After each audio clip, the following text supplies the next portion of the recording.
think that one of the reasons why we keep ourselves busy is because we're afraid to deal with the restlessness that these things are causing.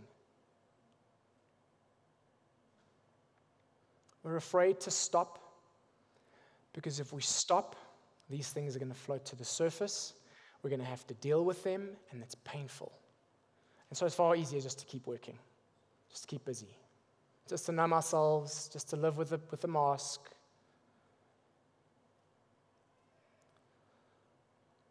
Let me be vulnerable with you.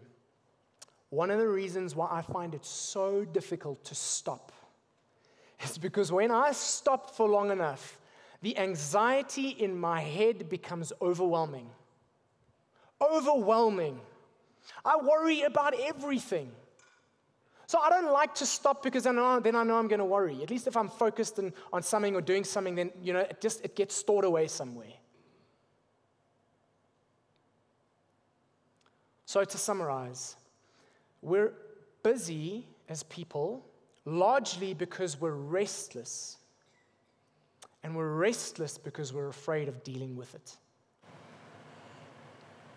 So I'd love to share with you this morning about a character in the Bible, someone that we know. We've heard the story.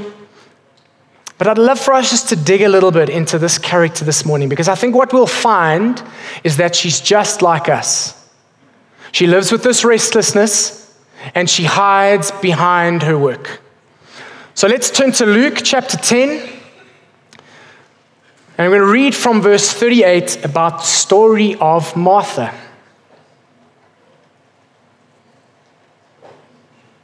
So as Jesus and his disciples were on their way, he came to a village where a woman named Martha opened her home to him.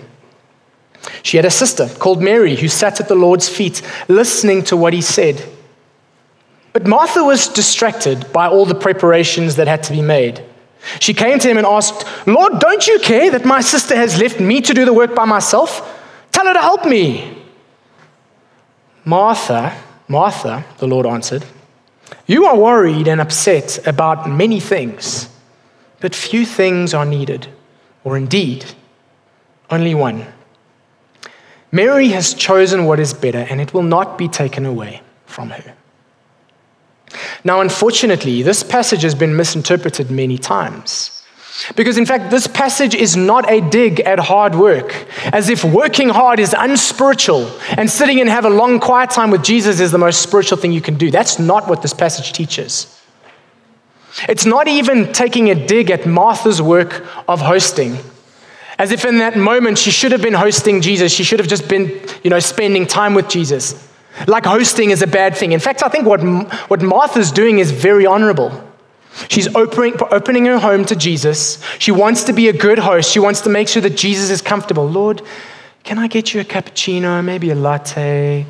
Why don't you take that seat over there, Lord? That's a nice, comfortable seat. I'll bring out some starters in the meantime. Do you want some background music? Maybe a bit of Ed Sheeran, or maybe you're more into classical. I don't know. You just let me know." I think, though, what this passage is highlighting is Martha's response.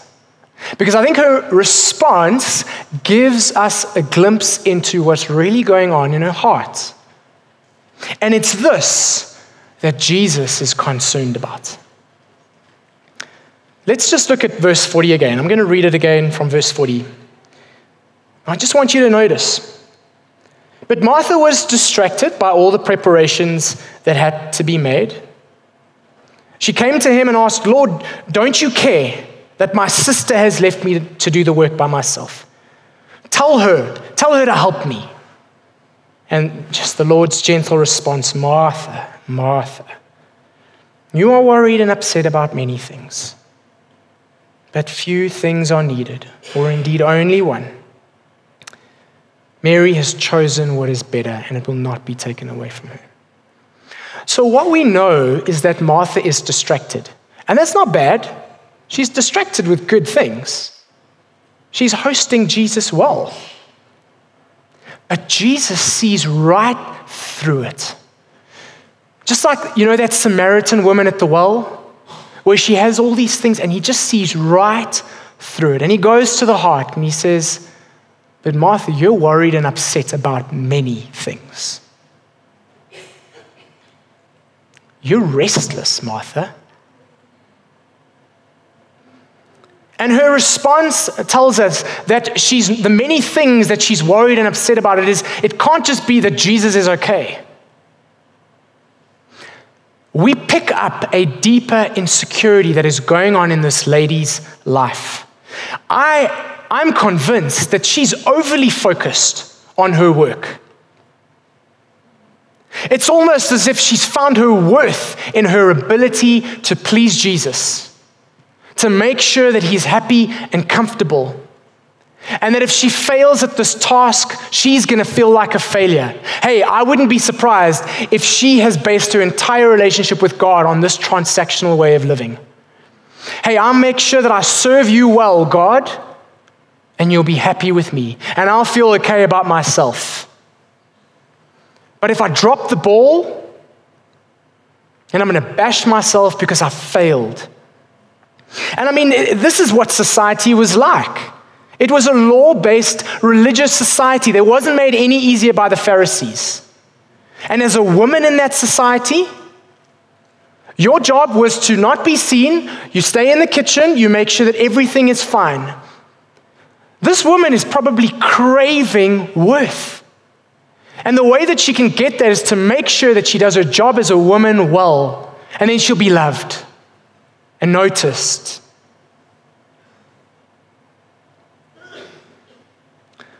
But her insecurity is beginning to impact on other people. Look at the assumption that she makes of Mary. Like what Mary's doing is wrong. Like, how dare you go and sit and be with Jesus? There's work to be done, sister. She assumes that what she's doing is right. And she even assumes that Jesus is going to agree with her. Tell my sister. She needs to come help me. Hey, yeah? She's jealous. Oh, Mary's got a day off. Lekker. She avoids conflict. Instead of going to her sister and saying, hey, Mary, do you mind if we just have an offline chat quickly? I just want to talk to you about something. I just feel like we've got Jesus in our home, and I really would love for us just to serve him well. Would you mind helping me? What does she do? She gets Jesus to come and have a little chat with her in the kitchen. Can you sort out my sister, please? I mean, imagine you came to my home for dinner. And there my wife is, she's sitting at the table having a great time talking to you. And I'm slaving, look, it's always the opposite way, but I'm slaving in the kitchen. You know, I'm making sure everyone's happy. I'm getting drinks. I'm running around. And then instead of like pulling my wife aside and saying, I need a bit of help, I ask you to come and have a little chat with me on the side. Can you tell my wife to help me make sure that you're okay? I mean, that would be so awkward. It's ridiculous. And that's what Martha's doing. But look at the way that Jesus responds to her. He sees her. He sees right through her. He's not demanding to be served. He doesn't get all upset and throw a fuss. He just simply points out, Martha, you are worried and upset about many things. And you actually need only one thing today. I'm inviting you to come and spend some time with me. To stop your work. Because what you really need, Martha, is you need to see that restlessness inside of you.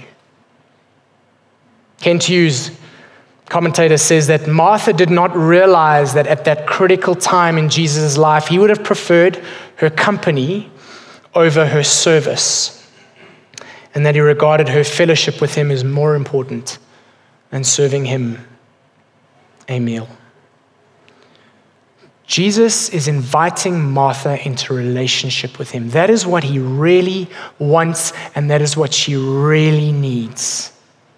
And he doesn't just want to have a relationship with this dear lady and leave her in her restlessness.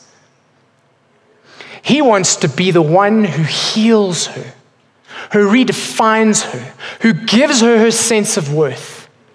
He wants her to be freed from the lies that she believes about God and about herself, about the way that the world works. He wants to give her the truth that's going to do that for her.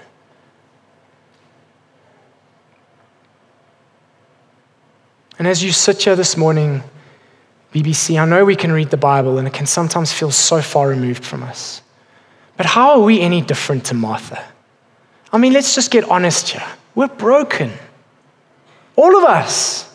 We come to church, we act spiritual, but we are hurting. We really are. There's stuff going on in our lives. And we wear masks and we find things to just keep it at bay so we don't have to deal with that stuff. And Jesus is inviting us to take time out to sit and be with him so that he can go there with us. He doesn't want to show us those things to shame us. He wants to show us those things so that he can love us there, receive us there, pour out his unending, rich grace on us there in that place. Matthew chapter 11, verse 28. This is an invite to all of us. Come to me, all you who are weary and burdened and anxious and ashamed and fearful and hurting. Come to me and I will give you rest. Take my yoke upon you and learn from me, for I am gentle and humble in heart, and you will find rest for your souls. This is not just talking about physical rest. You will find rest for the restlessness in your soul. For my yoke is easy and my burden is light.